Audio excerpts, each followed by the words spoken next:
Hello, music rasikas from all over the world. We're so glad that you joined us for our first event of 2021.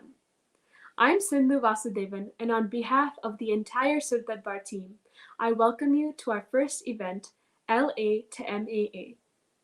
Sur Darbar is a Austin-based nonprofit organization that promotes Indian classical music in the Texas community. Many of you have been part of our programs all of last year, and we really appreciate your participation, support, and encouragement. With the goal to engage and motivate students of classical music and entertain music lovers all over the globe, we bring to you this very special conversation with Vidwan Sri Sandeep Narayan, who, like many of us, is born and raised in the US and continues his musical journey in Chennai. Sandeep Narayan is regarded as one of the leading Carnatic vocalists today. He had his initial training from his mother, Srimati Shubha Narayan, and at the age of 11 took a break from his academic education to undergo advanced training from the revered musicologist Calcutta Sri K.S. Krishnamurti in Chennai. After Sri Krishnamurti passed away, Sandeep began learning from Sangeeta Kalanidhi Sri Sanjay Subramaniam. And in 2006, Sandeep broke boundaries by being the first US-born and raised musician to move to India and take up music as a full-time career, a trend that is now followed by many aspiring musicians. Sandeep Narayan is the recipient of multiple awards, including the Ustad Bismillah Khan Yuva Puraskar by the Government of India's Sangeet Natak Academy, and the Best Vocalist and Musician from the Madras Music Academy 5 years consecutively. Having performed extensively all over the world, Sandeep hopes to continue serving as a cultural link between Carnatic music and audiences worldwide. Today, we're excited to take you on a journey from LA to MAA through this fun conversation with Vidwan Sandeep Narayan. Please join me in welcoming Sur Darbar's special guest for today, Sandeep Narayan. Hi, Sandeep. Hi, How are you? hi, Sindhu. I'm fine. How are you? Doing well. Well, thank you so much for taking time to share your experience with us today. I know the Margary season has just ended and you might want to take a vacation, but we pulled you in here. We're very glad to have you here today. We have Thank gathered you. some topics of interest from the Sur Darbar community, and we cannot wait to hear what you have to say. So let's jump right in. All right. Sounds good. Our first topic is concert experience and preparation. So my first question would be, during your formative years, we go to teachers and mentors for help when deciding what to sing. Are there any particular ways you choose songs for concerts, and how do you handle audience requests? During the early years when I was first singing concerts, there wasn't that many. So I had enough time to really think about and prepare a song list. But usually the song list was made by the music teacher, most of the time at least. I might say that, like I like a certain song and I want to sing that. And so then the teacher will help me sort of fit that in. But I would more or less just follow whatever they told me, and I would just sing what they said to sing. I didn't know. But then as I started singing more concerts and more frequently, also where I just had a day or two or sometimes back-to-back concerts, you don't have a whole lot of time to plan it out. You start to kind of get sort of formulas which work. You sort of figure out ways of formulating the concert list, of having enough variety of composers, talams, languages, all that stuff, And you kind of figure out, and then also the speed, slow, fast, and all that stuff. So you kind of figure out what works from experience. I think that's what sticks with me the most, is that sometimes I would make a song list and then I'd go and I wouldn't have a great reaction, and I would be like, oh, that song that I wanted to sing, it didn't connect, and it was too slow or too fast. And then the next time you adjust. So that real concert experience and real-time experience is probably what ended up helping me the most over the years to figure out, like, how do you put a concert list together, and making those on-stage changes, because a lot of the time you see the audience and it's different than what maybe you thought, and they're responding in a different way or to different songs. So then you want to change your list on the spot. In those situations, you just have to have lot more songs ready to go, right? So if suddenly on that spot I'm like, wait, I need something fast here, then I have to have a few fast options, because if you just have one fast option and then it doesn't fit with the rest of the songs, ragam wise or composer, it's not going to work. So you have to have several, and for everything, right? So then I might go and realize that, hey, I need to sing. There's a lot more people who want a song in this language, and I wasn't planning that. Then again, you have to just be ready to call an audible on the spot. It's the same thing when I get a request. Most of the time, I try 100% to sing them. Once in a while, either I don't know the song, or it's been a really, really long time and I've not, practiced or sung it, but I try to have most of them ready to go. I don't like to be in that situation as much as possible where I just say, I don't remember it. That's not nice. Especially especially when they say, I heard you sing it like a year ago or 2 years ago or on this recording or something. Can you sing it again? And so you can't even say I don't know it, because obviously you know it and they know you know it. So in those situations, I try my best to include it. But sometimes what happens is that I've planned or I've already sung a ragam, and then the request is for a song in that ragam.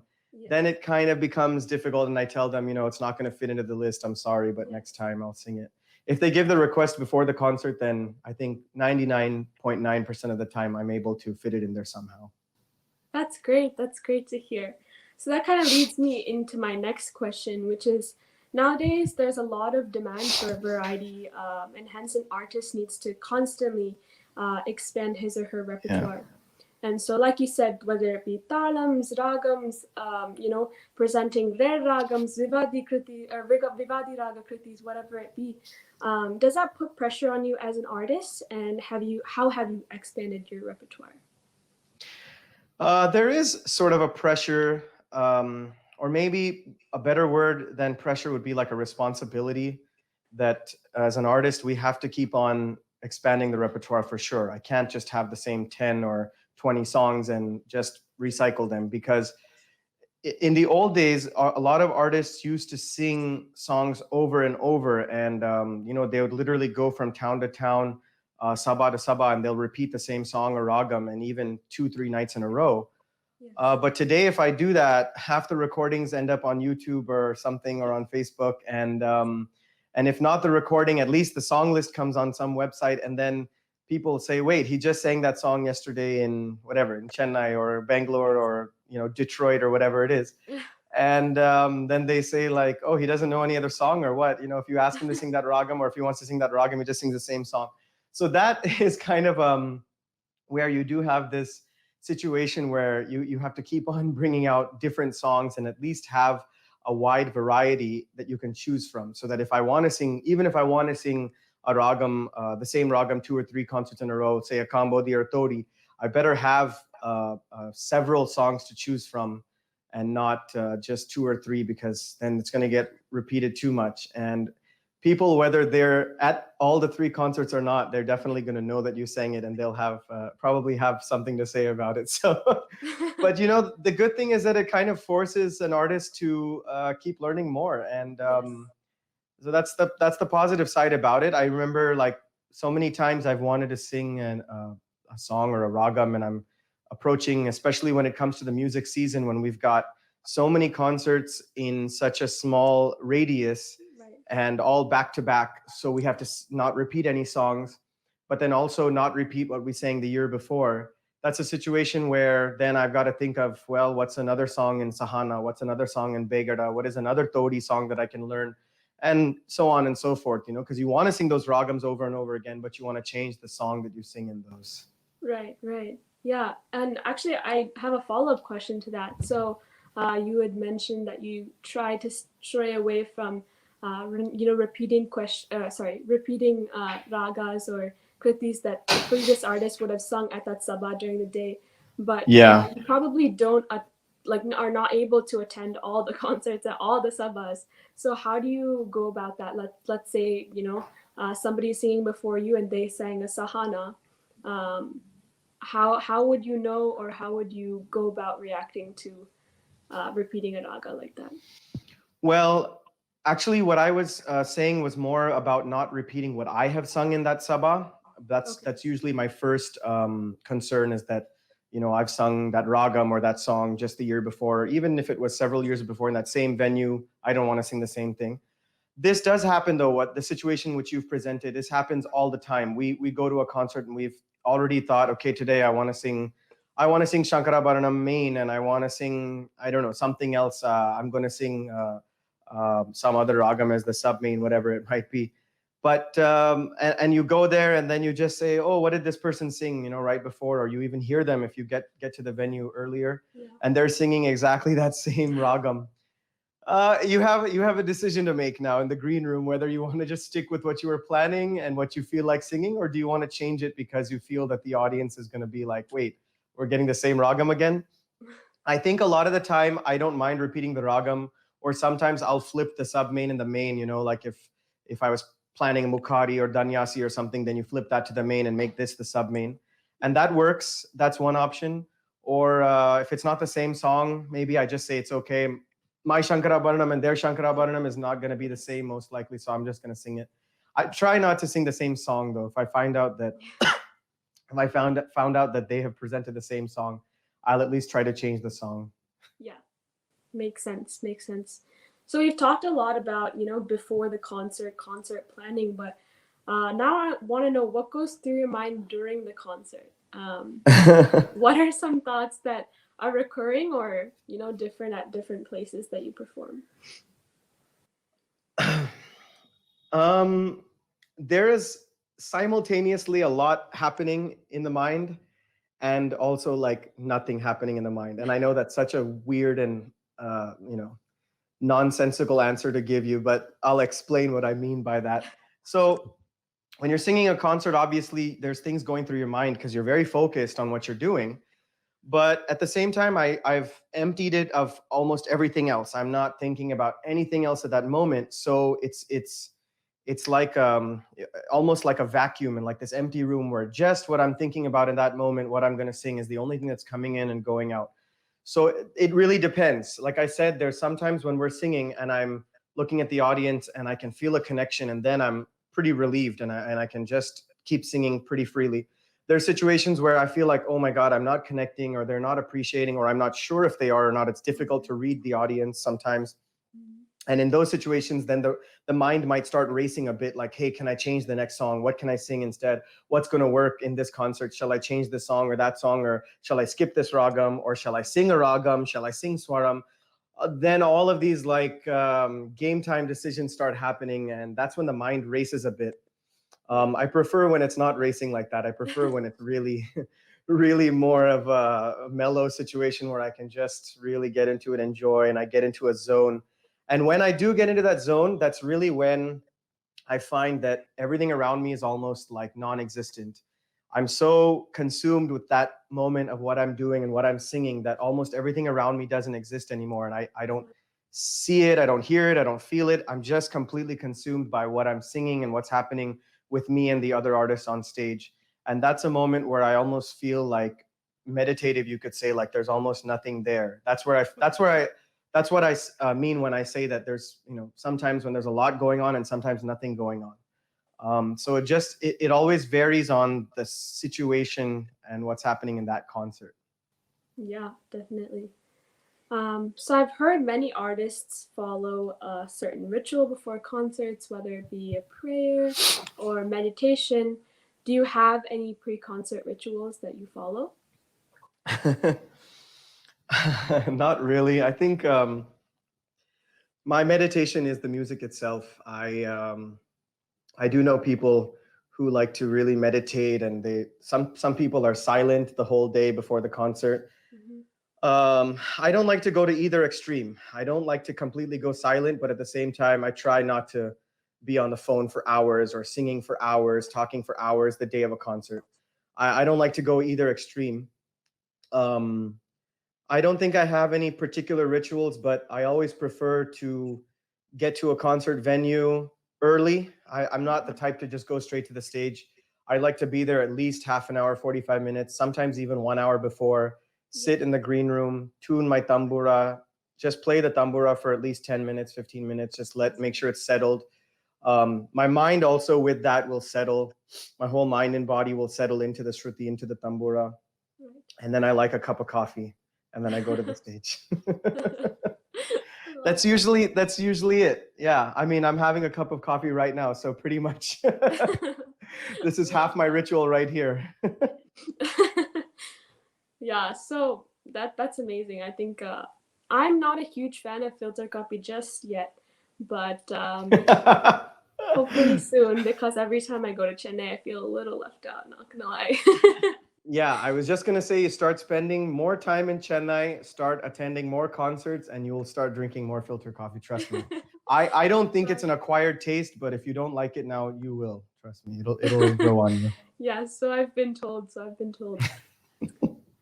So my tata has always been a huge support system for me, and I've always talked to him after my concerts to get honest feedback.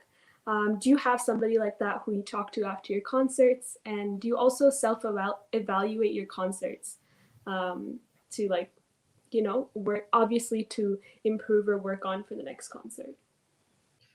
I definitely self-evaluate. So one thing I do after every concert is I listen to the recording, and so I just record my concerts on stage usually. Um, Okay. and even if it's not the most professional quality, it's just for me to listen to. I will go through the concert afterwards, and sometimes there's parts of the concert which I remember, and I sometimes will go to that first. That could be good or bad. So there's something that went really well and had a tremendous response, and in that moment I felt like, oh, that went really well, and I want to go back to it and kind of analyze what was so good about that. There's also things that don't work, and there's things where either I made a mistake or something happened and I didn't get a great response, and so I go back there and find out, okay, what exactly went wrong there. And then I usually listen to the whole thing after that. And I find a lot of times, more than those points that I remember, the good points and the bad points, there's a lot of other stuff that through the concert that didn't stand out to me, but then listening to the recording, I notice. And so Yes. that's what I always take away more than anything is, I don't think about it, but then later on I listen, I'm like, oh, that was kind of nice. Okay, I should remember that for the next time, or vice versa. Like, oh, that wasn't so great. Okay, what can I improve there? So there's definitely a lot of self-evaluation. Every single concert, I listen to the recording afterwards, for sure. Other than that, growing up, obviously my parents would give me a lot of feedback Mhm. because when you sing, and especially when you're a kid, most of the family and community members who come to the concerts are going to say good job, and they're not going to say Yes. anything else, right? Nobody's going to come and say the combo di serila something. Nobody's going to say that Yeah. when you're like a Yeah. little kid. No matter how bad it is, no matter how many other ragams you had that crept in into your ragam, they're not going to say that. So I have parents who would definitely tell me, but they're pretty good about like being nice about it, like saying like, I think that one part was not okay. Listen to the recording, and then I'll go back and be like, oh, okay.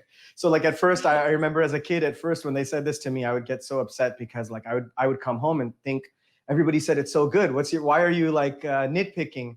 But then you listen to the recording, and after a little while, you cool off and you realize, oh, okay, they're right. Okay, I got to take a look at that, and that's probably what kind of made me start self-evaluating a lot more and a lot more critically. Like I started to look at it a lot closer because I realized Yeah. don't just go off of friends and family saying good job. You have to be a lot more critical than that and see what you can improve. Nowadays, now that I'm in Chennai, I think the first person I get feedback from is my wife. So she'll tell me the truth. Good, bad, ugly, whatever it is, I can rely on her to tell me the truth. And of course that's a good thing. You need that. Yes. My brother also is really helpful in that way. So he will listen to my concert recordings afterwards. Even now, I upload them to like a private folder, and he'll listen to them almost immediately. And he'll always say like, "Oh, I think I think there your Shruti went off a little bit. What happened?" Or, "Oh, that thing went really well. Those swarams were nice." So both, it's a pretty honest, good and bad feedback that I get from 2 or 3 reliable sources. But I would say more than anything, I'm the most critical, and it's more about what I feel. And that reminds me, when I was very young, there was a musician in our community in Los Angeles named PV Ananthakrishnan, and he was a big supporter of my family and my music. And he's not with us anymore. But when I was a child, he used to come home every week and make me practice, and he would just He never taught me anything. He would just make me practice and listen to songs, and he would give me recordings and say, listen to how so and so has sung this song which you're singing, and a lot of stuff like that gave me a lot of exposure to a lot of artists. After every time I sang, whether it was just for a Tyagaraja Aradhana or any community event, he would ask me, what did you think? He wouldn't say anything about good, bad. He would say, what did you think? And I would just be like, I was, 8 years old, 9 years old. And I would say, I don't know, it was fine. And he would say, no, I want more detailed feedback. What did, like detailed comments about your own singing. What did you think? So then that was kind of the start of me also thinking about what I just sang, and not just walking away with, well, the audience liked it, good enough. Right. I realized that that's not good enough, that we have to be your own critic at the Yes. end of the day. Definitely. Yeah, that, like you said, my Tata does the same thing. He'll play 4 or 5 versions of the same song and be like, listen to Yeah. how they've sung it. So, Yep, yes, absolutely. very relatable. So, yeah, let's move on to the next topic, your journey as an artist. So, let's go back to your school years. I'm sure you were juggling multiple extracurricular activities and heavy workload from classes. But how did you manage a busy school schedule and a consistent routine of music practice as a child growing up in the US? I don't know how consistent it was because, yeah, I mean, I don't want to lie and say that I was going to school for 6 hours and practicing for like 4 hours or something. I think that my practice, especially before the age of 12 or 13, was really sporadic. At the age of 11 was when I took a year off of school and I moved to India, and I just learned music that whole year. That was when things probably changed for me, and I realized I need to practice more consistently. But Yes. having said that, how consistent was I actually is a different story. A lot of times school definitely, my parents said school is always number one and gotta do homework and gotta study for tests before doing anything else, but that music should be the second thing. What happens when you end up spending that much time on school, sometimes music becomes third or fourth or fifth, and you want to do other things like TV or going out or playing basketball or something. So was it number two all the time? Probably not. But I think there was times when I made up for it, like on holidays and weekends. I remember from the age of probably 13, when I moved back to the US after that year in India, when I was 12 or 13, was when me and my brother started practicing together a lot. And he would make me sit down and practice for 2 to 3 hours at a time. And he would play mridangam and I would be singing. And that was a lot more interesting also, rather than just sitting by yourself and practicing. Yeah. Having somebody with you, just kind of like, it became a little more fun. And there was also times when I had to sit down for at least half an hour to learn a song or practice on my own. Yes. He would even sometimes tell me, well, let's practice this song tomorrow, so by tomorrow you better have it ready. So then I'd be like, oh man, okay. Then it was kind of like a deadline.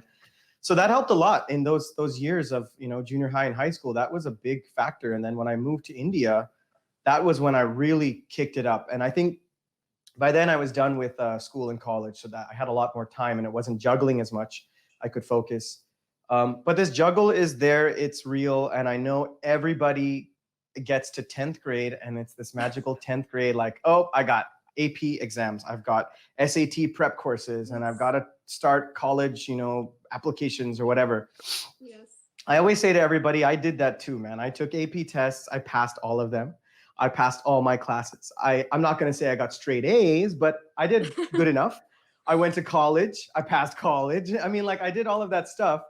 So it's totally doable.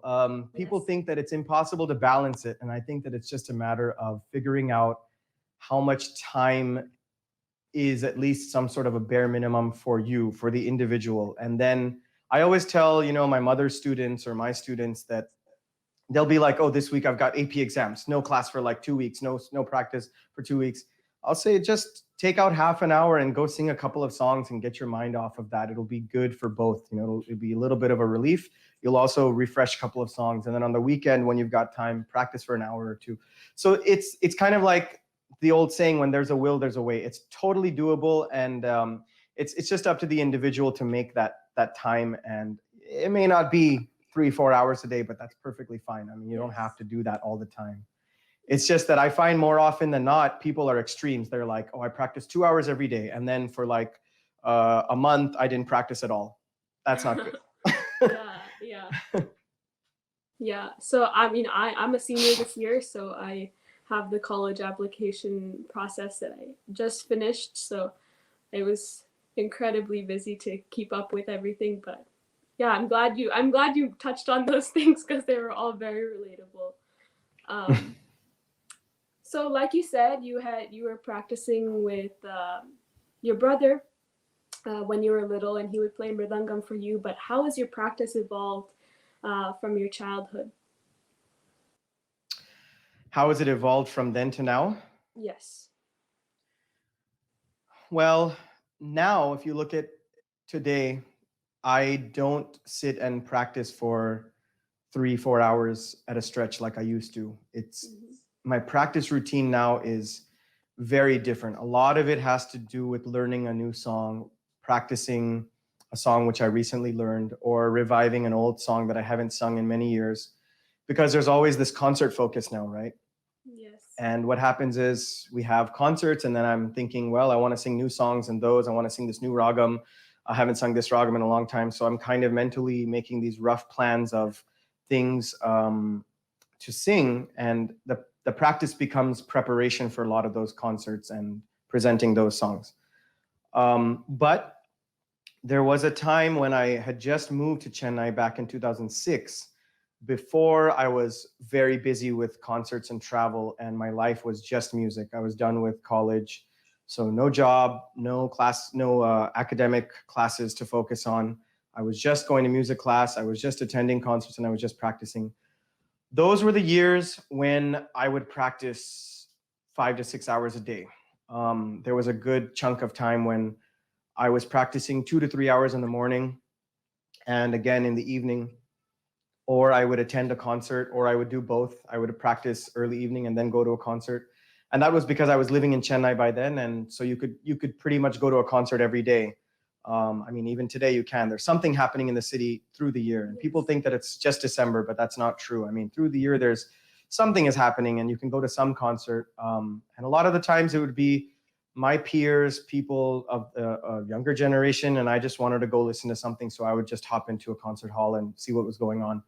But those were the years when I was completely immersed in music, and my practice was pretty intense, and consistency came in at that time, and I was practicing very religiously, 5 to 6 hours at minimum, 2 to 3 hours, and very often it would be much more. It'd be like 5 to 6 hours in a day. Wow, that's incredible.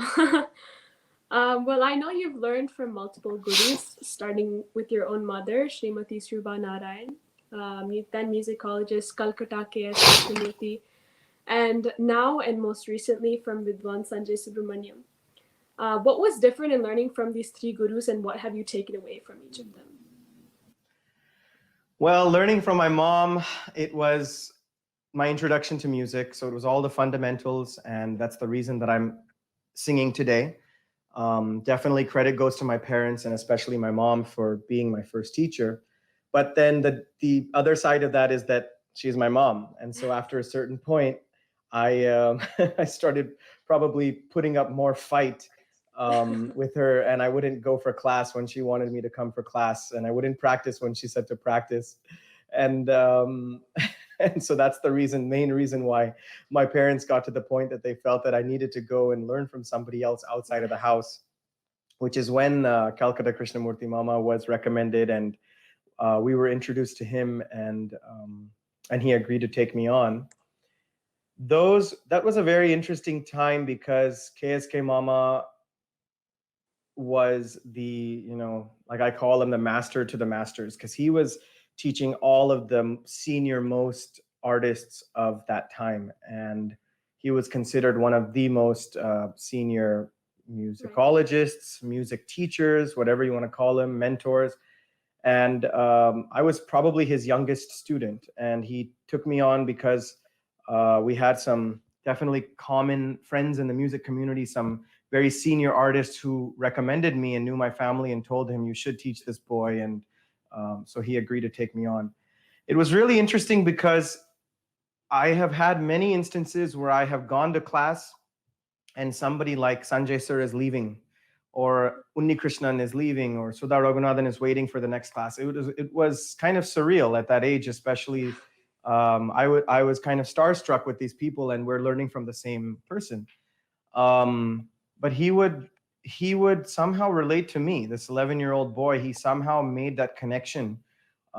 He has 30-year-old, 40-year-old students, and then he has 11-year-old student. He's somehow still connected to me, and he would teach me in such a way that I would pick it up and understand what was happening, even slightly more advanced things, because he introduced me to so many new things. Like a lot of Manodharma from there just went to another level. A lot of new songs and new ragams that I had never heard of. And I would go to concerts, and I remember I would go to concerts, and the next day I would go for class, and he would say, "Oh, what did the person sing yesterday? What concert did you go to?" And I'll tell him there was this song and this, tell him the song list, and I'll say I didn't know this one ragam, and he'll immediately tell me what ragam it was. And then he'll tell me the scale for that ragam and what is the difference between that and some other close ragams that I might know. And then he'll immediately teach me that song. I mean, he knew, like, any song I just heard in a concert, he knew it. It was amazing. And he would just teach it to me immediately. And so that was like a really, it was a kind of a surreal experience. I was so young. So at that time, I don't know that I realized that impact and what was happening, but my family certainly did. My mom would come to class with me, or my brothers if they were in town, and they certainly saw it. And looking back, I realize it now.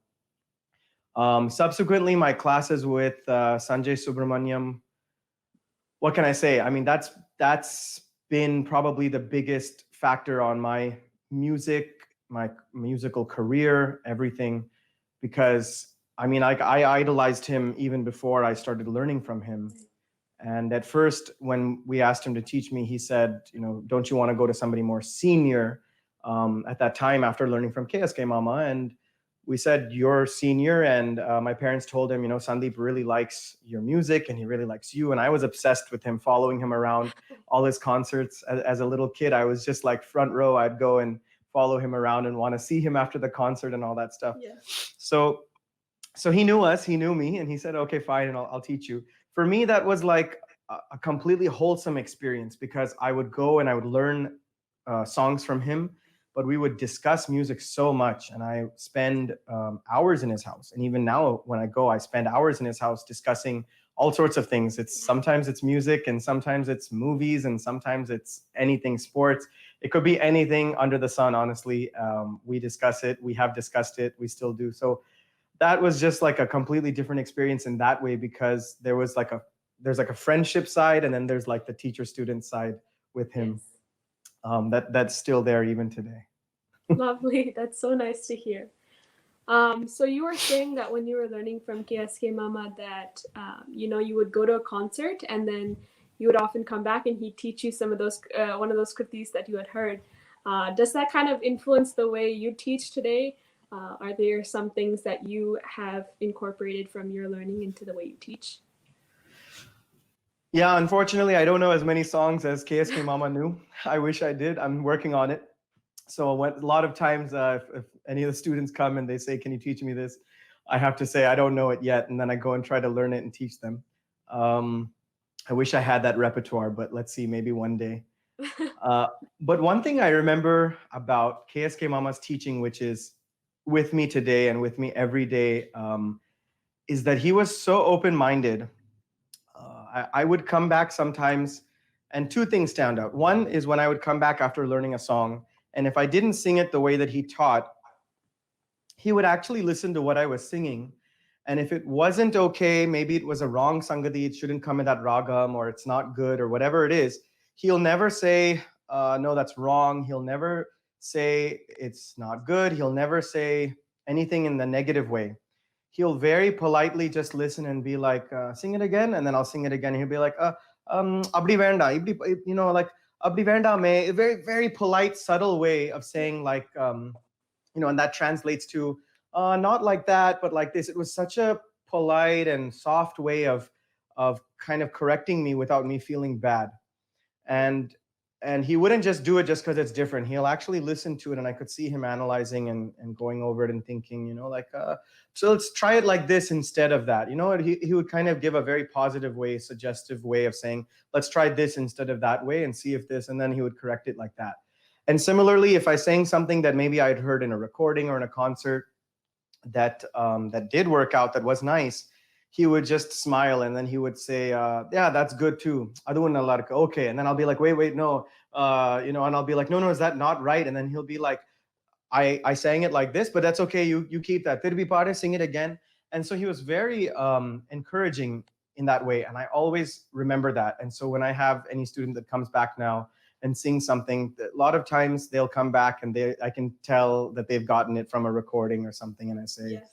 "Oh, that's nice too. Okay, let's keep that, but also sing the other Sangati which I taught you along with that." And sometimes they'll come back and they sing a Sangati which I don't like or which I think doesn't fit in that ragam. Then I have to tell them, okay, that is commonly sung, but let's try to avoid it if possible. Let's try to avoid that Sangati and then try to be as positive as I can. Absolutely, absolutely. So that moves us into our next section, which is your journey from LA to Madras. So, Sandeep, we know how big of a journey it has been for you from LA to Madras, but you're one of the first in the generation to move to Chennai to pursue music full time. And we'd love to hear a little more about how it actually started. So, what inspired you to pursue Carnatic music as a career after growing up in the US? So growing up in the US, I never thought that music would be a career. Nobody in my family thought that Carnatic music was a career option. It was more than a hobby. It was a passion, but it was, like I said earlier, it was always second after academics. So um, first of all, it was very unprecedented that my parents even sent me to India as an 11-year-old kid, and I didn't go to school that whole year, just learn music. I mean, I don't know what prompted them and what they were thinking at that time, because it wasn't anything that people had done and thought of. But somehow I think just the idea was in their head and they said, okay, why not? Let's do it. And that was such a life-changing moment, right? For me, from then on, it became very serious. Music became very serious for me. The time when I actually thought about it as being a possible career choice or a full-time venture, profession, whatever you want to call it, was probably when I was starting college, and I started my first year of undergrad. And I remember by then I was going back and forth between California and Chennai. And every time I came to Chennai and I wanted to sing concerts, most of the organizers here would not remember who I was. But then if I did somehow get an opportunity, they would usually be pretty supportive and pretty happy after the concert and say, "Oh, okay, next time you're coming, definitely, write to me or call us up, and we'll love to have you again." But then the next time I came, I would do all those things, and it would never happen. When I called them, they would say, "Oh, we've not put the schedule yet." And then when I called them a little while later, they'll say, "The schedule's already done. Sorry." So going through all of that got frustrating. And I remember that I used to tell my teacher, I used to tell Sanjay sir, like, this is what keeps happening. And how am I ever going to really make any progress in this music field if it's just like that? Like it's always two steps forward, one step back at best. That's the best case scenario. And he just said, "Well, the move here." He said, "It seems to be that your biggest problem is that you keep going back to California. Stop going back to California." And he pretty much just said, "Move to Chennai and be here. Let them keep seeing you and let them realize that you've moved here and that you're serious and that you're not going back." And he kind of planted that seed in my brain sometime in 2002 when I started my undergrad.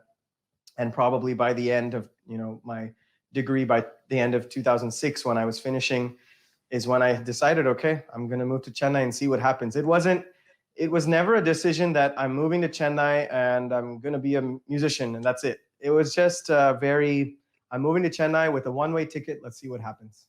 And That's amazing. From there, it was just, a lot of things happened. That's lovely. That's amazing. Yeah, so how difficult, or yeah, I mean, I know you said it was kind of hard getting those concerts initially with the organizers, but how easy or hard was it for you to create your own space after moving there in still a highly closed circle of sabas? Quite tough. I don't want to sugarcoat it.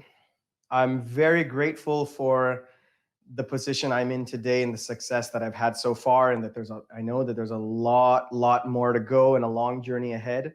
But at the same time, people ask me very often if there's like some formula or how to do it. There's no formula, because I think that for each person it's different. So what happened for me will not be the same situation for other people. Right. And when I came, as you said, I was pretty much the first person to come from America and say, I'm here full time and I want to do this. I'm not working, I'm not studying, I'm not going back. This is it. It took a long time and took a lot of persuading for people to realize that and believe that, frankly. I remember running into Sabha secretaries or committee members after months, and they'll say, when did you come? And I'll say, I was here. I've been here for the last 6 months. And then I see them again after 3 months. And then they say, oh, when did you come? And I'm like, well, now it's been 9 months. Like, I saw you a few months ago. And they'll be like, yeah, you didn't go back after that. I'm like, no, I live here now. So it took a long time. And I think 2 years or 3 years after I had already been living in Chennai, I had written an article for a newspaper. They had asked me to write an article, and it came on the front page of the supplement with a big picture, and it was something about, shedding the NRI tag. And the whole article was something about my journey and the fact that I was trying to break through and not just be labeled as the NRI, the American guy who's just come, and that I was just trying to actually be one of the artists, whether I'm local or not. I'm trying to be in this field. I actually got calls after that article came out saying, when did you move here? And I was like, it's been like 2 years or 3 years. So that kind of helped, though, because people who didn't realize it, at least they saw that in the paper, and they kind of called me, and I started to get some more programs from that, which was interesting. But it wasn't that easy. I will say that it's changed a lot since then. I have seen that it's become a lot more common for people to come from all over the world, whether it's the US or Canada or UK or Australia. I've seen a lot of aspiring musicians come and make a mark in the Chennai scene, which is fantastic. I mean, I'm glad that it's not so difficult or so unheard of anymore. Yes, definitely. So you do definitely think that it is not easier, but helpful to be in Chennai to get some more exposure to those secretary sabas and for more opportunities, rather. You have to be around the Chennai scene, I feel, more frequently. So I won't say that everybody has to move to Chennai, but it helps. It certainly helps. Yes. But you definitely have to visit quite frequently. I think in today's world, where you have a lot of Chennai born and raised musicians who spend a lot of the year in the US, sometimes they're more in the US than in India these days. It's fine, it works, and that'll work for most people, but they have already established themselves in Chennai. That's when they can do that. And I think it's really important to be here, not just yes, one, to be seen in the concerts, to for the committee members or Sabha secretaries to see you and say, okay, so and so is here, and for you to be in their mind. But it's also a reality check, and it also helps a student look at what else is happening in the music scene, whether it's their peers or not, to know what's happening and to kind of be able to figure out where they fit in that at that moment. You have to be here for that. I find a lot of times when I'm traveling in the US that students and their parents and their teachers sometimes see that there's a lot of talent and potential in that individual. And it's definitely true. It's there a lot of the time. But then I also have to kind of like give them a little bit of reality, saying there's a lot of people like this, and it's very important for you to see that and see what else is happening out there so that you can set yourself apart. Don't just become one of so many. Try to figure out what is unique about your music and your creative process, and go in a certain direction that's natural to you, but that's also unique to you. And that's where that being in the Chennai scene helps so much, right? Just that, like I said, there's concerts every day, and you can constantly be listening to music. You have other friends who are musicians or in the music scene, and you discuss music with them. Those are things that are a little bit more difficult to come by when you're in the US or somewhere else. Yeah, that's very good. I think that's kind of like advice as well to myself included. So, changing gears a little bit, 2 years ago I performed a jazz and Carnatic piece at my school choir concert, and it was Mm-hmm. amazing to see because in the first few seconds, everybody in the auditorium was putting chaputalam. Was there Okay. anything that you had that was similar? Did you perform Carnatic music at your school? How did your friends react to your musical journey? My friends growing up, although they didn't really understand or get the whole music side of me, they were very supportive and very aware of it. At especially in high school, whenever there was any cultural events in the school or any even just class events, they would always get me to sing a song. They would always try to get me to sing. I didn't always do it, but they would always try to get me. And few times I did, and they loved it. They didn't understand it, but they just thoroughly enjoyed it. And they completely supported me, and they would ask me a lot of questions after that, like what language is this and where in India do you go, because I would leave every year. In the summer I would be in Chennai, and then again in December I'd be in Chennai, so they'd be like, where do you keep going? And why? And so then there was this curiosity more than anything else.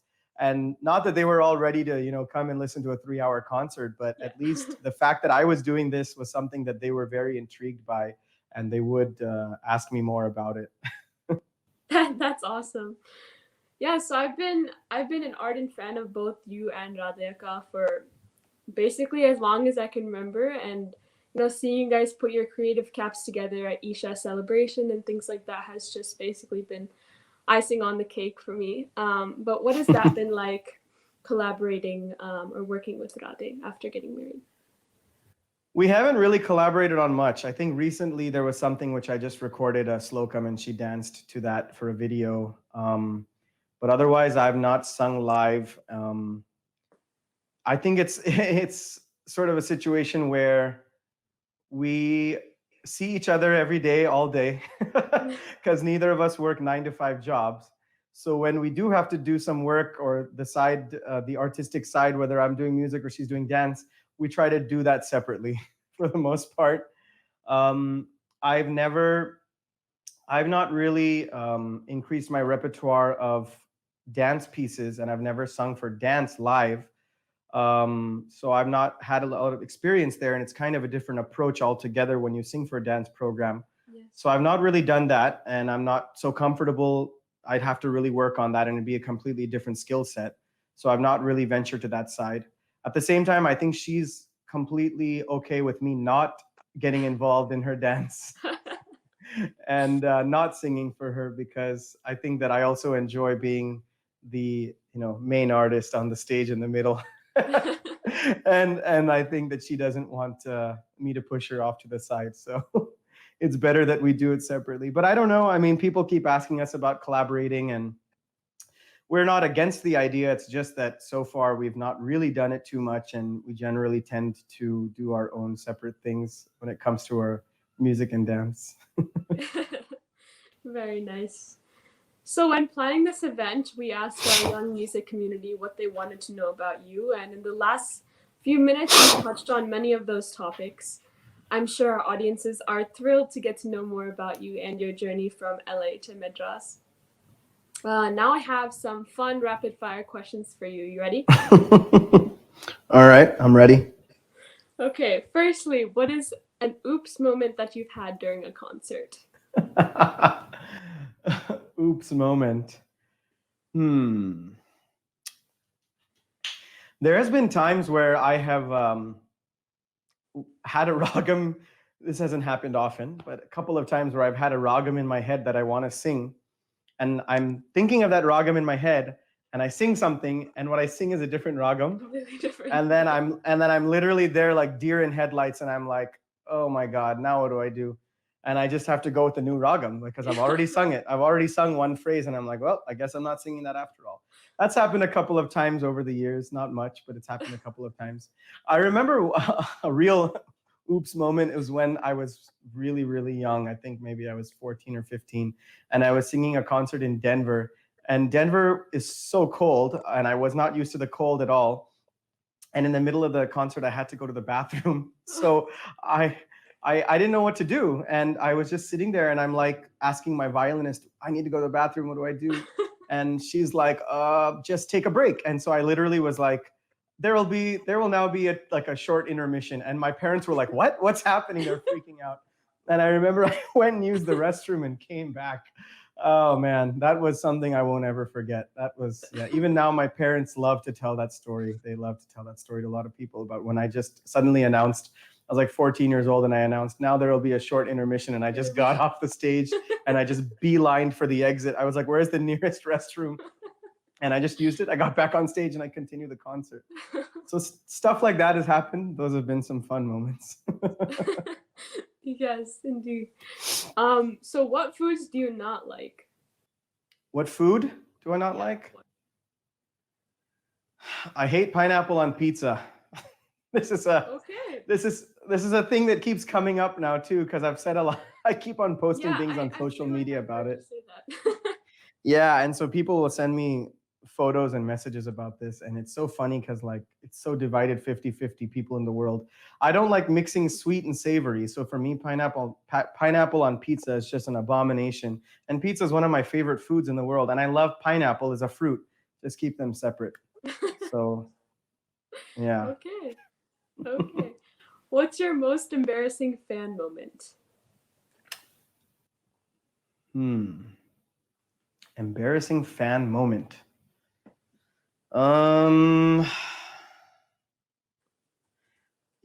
There is I have a friend whose baby will only whose baby is obsessed with one of my songs on YouTube, basically.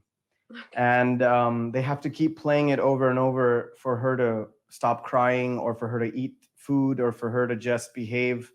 And it got to the point where everybody in their family, all the extended family, the uncles, aunts, grandparents, all had it as like either their ringtone, or they had it as the first song in their playlist, so that if they were around the baby, they would immediately play it. So I went to visit them.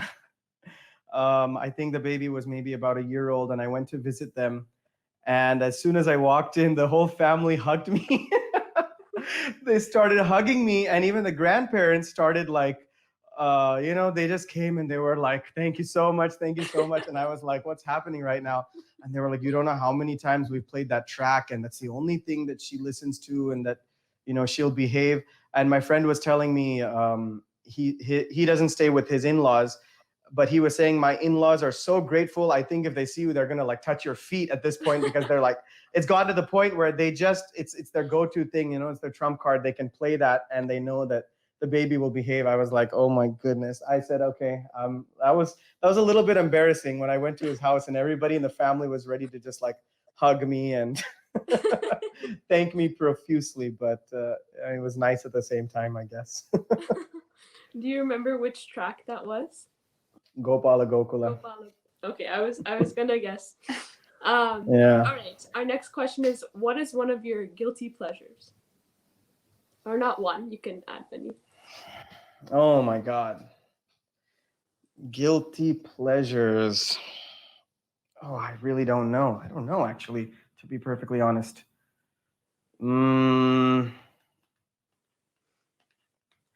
There is I think a lot of people will say like reality shows that they watch. I don't watch like really bad TV, like reality shows that people say are their guilty pleasures.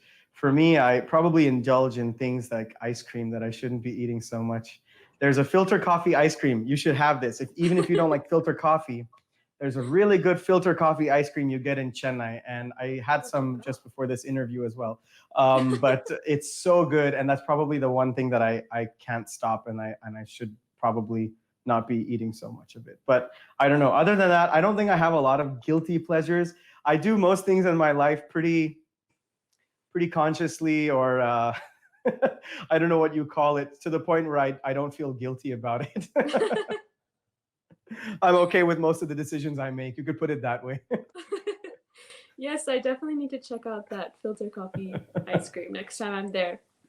For sure. And last but not least, if you had to do it over again, what would you do or change? I don't know. See, like I said, For me, the toughest part of my musical journey has been like, when I first moved to India, and it was really difficult to get concerts and things. Now, would I change the way I approached that is like $1 million question, because at the end, it's worked out well and I'm happy. And I also think that when something takes a lot longer and when you have to go through a lot more hurdles, and it's more of like an uphill battle, an uphill climb, that it lasts longer because you've gone through a lot of difficult times to get there. If something happens overnight, it's a lot more difficult to sustain that. And so, of course, it's different for everybody. I'm not saying that that applies to everyone, but generally, I have noticed that and I have experienced that. So when it's like that, I feel that I have come to where I am very gradually, and I'm pretty happy. A lot of people used to ask me why I'm so, even after I had lived in India for 3-4 years, as you can see, I have a pretty strong American accent still. And I've lived in India now since 2006. So why is it still American? And I always say this is just me. And I don't want to put on an Indian accent to talk to a Sabha secretary or a musician, because that's not me. And if they think that that's something that will reflect in my music, then that's okay, and let them hear me and realize that it's not. But I never wanted to put on any sort of accent or anything, which I've seen people do that, and it always baffles me why that's happening. And I never understood it, why somebody talks to someone with a really thick Indian accent and somebody else with a really thick American accent. And I've seen it in front of my eyes. They come and talk to me with an American accent, and then they talk to the next person with a completely different accent. And I'm like, I don't even know what's natural anymore. I'm like, where did that come from? So I got and I do get made fun of for this. But at the end of the day, I say, well, this is me, and I'm not gonna change that. So there was one time when a Sabha secretary, a very respected organizer in Chennai, had told Sanjay sir, how can I give this boy a concert? He wants a concert in my Sabha, but how can I give him a concert when I have so many local people who want concerts, and I have to support them? And he talked to me on the phone, and this is how I spoke. And back then, I didn't even know to string together a few words in Tamil like I do today. I can manage, but back then it was really bad. So I was speaking almost completely in English, which I think turned him off completely. And he went and told Sanjay sir about this. And Sanjay's reaction was very simple. He said, "You're not asking him to come and speak. You want him to sing. So you should decide based on the way he sings whether you want to feature him in your sabha or not." And he featured me finally. Ultimately, he did feature me, and he even said this story after the concert. And he said that I'm glad that I gave him a concert. He also said, though, when you speak to him, you don't think that he can sing Swararaga Sudha or anything or Kaddanuvariki, but when he starts singing, then you can see that it's not any different than anybody else who was born and raised in Mylapore or T Nagar or wherever in the Chennai area or India. And so there's a lot of things, people ask me, would that have sped up the process if you had just maybe tried to do something like that, speak a little bit more so that they could understand you? And I don't know, maybe, but at the same time, that wouldn't have been me. And I'm glad that I was always just myself. It took a lot longer probably to get to where I am today, but I'm happy with the way I got here. That's amazing, and what a note to end on. And I can't believe we've spent almost over 50 minutes on your journey from LA to Madras, but every minute has been worth it. It's been an incredible experience learning more about you, and I'm sure all of our audiences had a great time hearing your responses to their questions. Thank you so much for joining us and taking time from your busy schedule. Like I said, you finished your Margary season, and I'm sure you want to take a vacation, but we're so glad you're here with us today. Thank you so much for the Sur Darbar team and all the audiences. Thank you so much. I think you did a fantastic job, Sindhu. Thank you so much for inviting me, and thanks to Sur Darbar for inviting me to be part of this. And for all the people who sent in questions, I love to connect with all of the audience members, students, whoever it might be. That's one of the main reasons that I enjoy traveling and performing, is that connection that it gives me to audiences around the world. So I would love, if anybody has more questions, they can write in, they can contact me or whatever it is. And I hope to meet all of you very, very soon. Yes, and we hope to see you in Austin very soon. I hope so. Concert. Thank you so much, and signing off from the Sur Darbar team.